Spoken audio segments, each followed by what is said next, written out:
এরপর একটা বড় মোচা রান্না করছি। একটাই মোচা গাইস নিয়ে এসেছি বাইরের থেকে। তো মোচা রান্না করার জন্য আমি ঘি গরম মশলা রেখেছি। তারপরে কড়াই মোচাটাকে ভাপিয়ে ধুয়ে ভালো করে কষিয়ে ধুয়ে নিয়েছি। নিয়ে কড়াই 200 গ্রাম চিংড়ি মাছ ভালো করে ভেজে নিয়েছিলাম। একটা গোটা নারকেল ভালো করে পিছনটা ভালো করে ছুলে মিক্সিতে আমি ঘুরিয়ে নিয়েছি গাইস, নিয়ে এর মধ্যে দিয়েছি।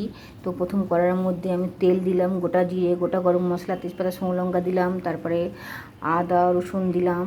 তারপর 3টে টমেটো কুচি কুচি করে এর মধ্যে দিলাম। দিয়ে জিরে গুঁড়ো, ধনে গুঁড়ো, ঝাল গুঁড়ো, হলুদ গুঁড়ো, লঙ্কার গুঁড়ো সব কিছু মশলা কাশ্মীরি গুঁড়ো ভালো করে কষিয়ে নিয়ে গাইস তার মধ্যে আবার মোচাগুলো দিয়ে দিলাম। দিয়ে চিংড়ি মাছগুলোও দিয়ে দিলাম। ভালো করে কষিয়ে নিয়ে লাগাবার সময় আমি আবার আধ ঘন্টা 15 মিনিট আগে আমি নারকেলটা দিয়েছি। এই গ্যাসটা সিমে করে আমি এটা কষছি ভালো করে গাইস, কষি রান্না হয় মোচাটা।